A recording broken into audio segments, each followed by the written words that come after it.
My name is Adam Perlson.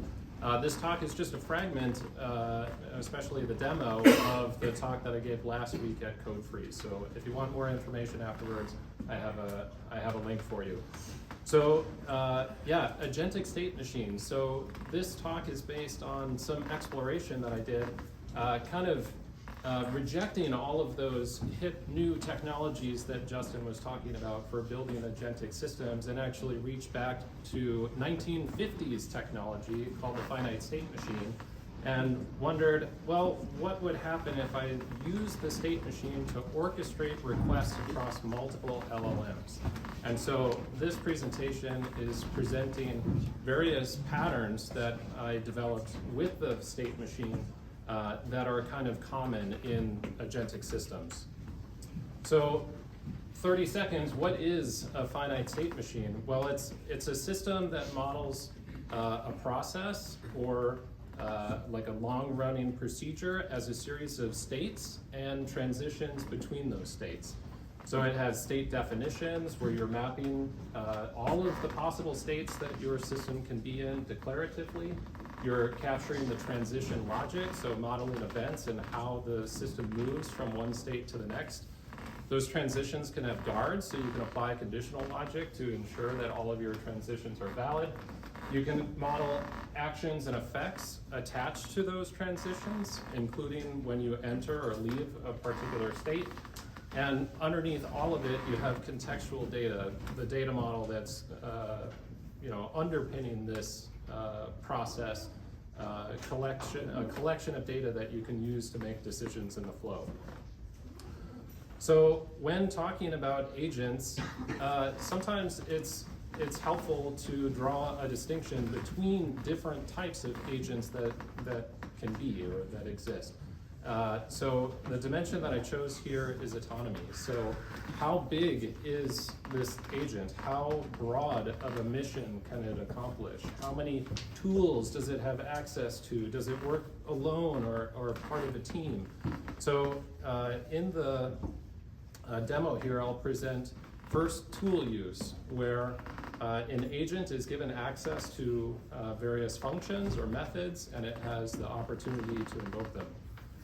Next up is feedback, putting two agents together in direct collaboration where one agent is producing some outcome or output, which is input to the next agent, which gives that first agent feedback on how it can improve, and that can work as a loop to improve your output. Next is collaboration. So maybe I don't have two agents, I have a whole team. Maybe I'm stepping between a whole bunch of them, maybe I'm bouncing between two and then some others. So you can have a whole collaborative workflow of agents. Next up, agentic orchestration. So orchestration is where you have a single agent or multiple agents that are actually directing the next step in the flow, rather than it being a predetermined series of turns. And finally, I have one that I had to just make up because I couldn't find anything about it, which I call agentic chartering. So chartering is where, in fact, the entire state chart can be generated by the LLM, which is then used as a process to define how that agent will operate. So this could be helpful if the goal changes or the context changes and it needs to kind of create a new version of its process. All right, so to hopefully bring this to life, I have a demo which I called Red versus Blue, because one of the wonderful things about state machines is that they have significant advantages to the operator. They're declarative, they're predictable, they're observable, they're auditable. You can do something called like time travel, for example. So even if your current state is obliterated, you can replay the full log of events and recalculate where you are and take a new branch of history even. So the advantages go on. So red versus blue is about the red team, the external people who can invoke agents. So I have the example of an agent that I'm telling to write a recipe for tacos, and we can watch that process happen in real time, where it's accessing tools, getting the response from the tool, which tells it what ingredients are on hand, and it's using that to inform the recipe that it writes. I can inject human in the loop. So here's tool approval, where I have a step in my workflow where I require my operator to type approve or deny. So I'll deny that. And, oh, it came back. Okay, yeah, it's persistent, thank you. So I'll type approve this time. It got its approval, and you can see what the customer sees. It's just the output and some like updates, but the operator has information about every single state transition, every single event in the system, can watch the process live. It's totally observable. Okay, we're blasting through. I'm gonna skip collaboration. I don't know how much time I'm at. I'm gonna go to orchestration. So here I have a process which is like a whole meal delivery process. So we're like generating the recipe, we're procuring ingredients, we're going on to preparing the meal, then we're gonna get feedback from the customer, and it's the LLM that is actually directing this next state. You can see it kind of bounce back and forth between the planning node that's microscopic, but that's the one up there that it keeps going back to. That's the one that's saying, okay, now you should go here. So all of those child states are basically registered as tools that it can select from. All right, so time, what's my time? 2.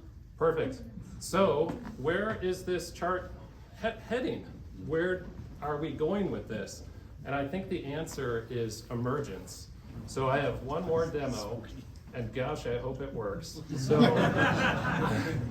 so I'm gonna start a session. This agent is in fact not just one agent, but every single state that this agent is in represents a child agent, a child process.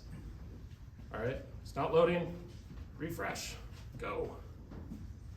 So this is using a product called Heygen, where you can create live streaming avatars, and you can tell that avatar what to say.